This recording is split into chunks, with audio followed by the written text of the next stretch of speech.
Bonjour les internautes, je vous emmène aujourd'hui à Chelles, au bord de la Marne, pour la Guinge Fest.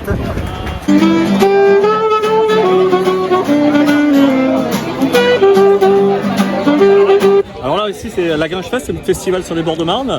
On va attendre sur toute la journée 2000 à 2500 personnes, voire même 3000, on ne peut pas les compter. Il y a un flux continu entre les badauds qui se promènent et en tout cas voilà, c'est la 3e édition, c'est une date qui fait sens à Chelles et que les Chellois attendent depuis un an.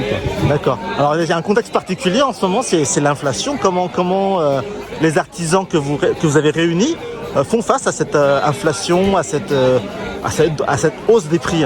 C'est vrai qu'aujourd'hui, l'artisanat français est vraiment impacté, puis au niveau local c'est la même chose, que ce soit les coûts de l'énergie, le coût des matières premières, il y a une explosion, voilà, et puis on constate au-delà de cette explosion également de la spéculation.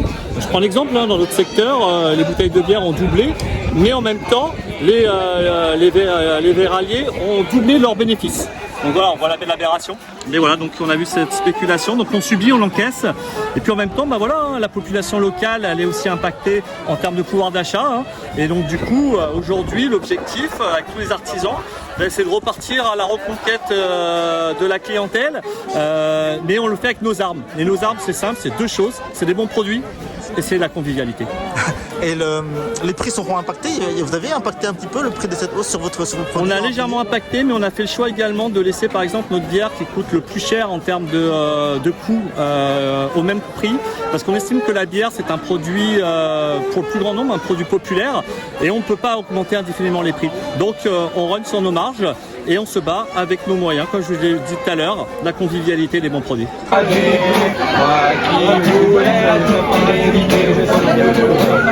Que ça ait raté, moi qui voulais.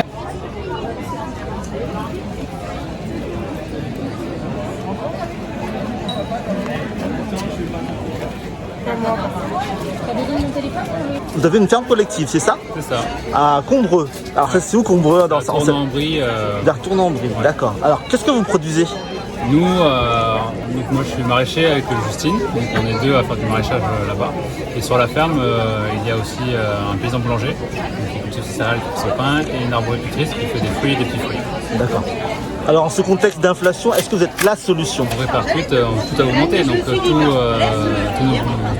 qu'on utilise pour cultiver augmente, donc le terreau, les semences, l'électricité, donc on est obligé de répercuter un petit peu, quoi. D'accord. Nous on fonctionne principalement en AMAP. Donc c'est des gens qui s'engagent à l'année pour recevoir des paniers hebdomadaires et ils sont vraiment dans une démarche de soutien aux producteurs. Donc on a toujours une discussion avec eux et on voit par rapport à nos charges et par rapport au salaire qu'on se verse, on voit avec eux le prix, en fait on fixe avec eux le prix de nos paniers toutes les semaines. On produit tous les légumes de saison. Ah, tous les légumes de saison. Quels sont les légumes de saison actuellement? Là on peut voir, il y a des navets bottes, navets nouveaux, betteraves, carottes, il y a des petits choux de printemps, des radis, des oignons nouveaux, courgettes, c'est des courgettes, on va trouver des salades, on va trouver des patates, des fenouilles, des bêtes. Et comment vous allez faire pour faire face à la sécheresse qui s'annonce, qui risque d'arriver? Est-ce que vous avez des... Après en maraîchage on consomme de l'eau, mais c'est pas par rapport à un salarié qui fait du maïs, on ne consomme presque pas d'eau.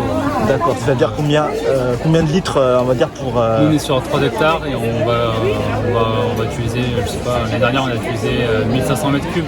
D'accord. Pour nos 3 hectares. Par an? Toute année. C'est bon pour mieux que marchand de mourons.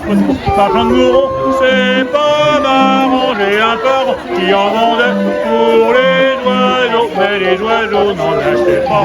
Ils préfèrent être d'un mouton. À ce propos, revenons à nos agneaux. Au pays d'Aragon, il y avait une fille qui aimait les glaces au citron et vanille.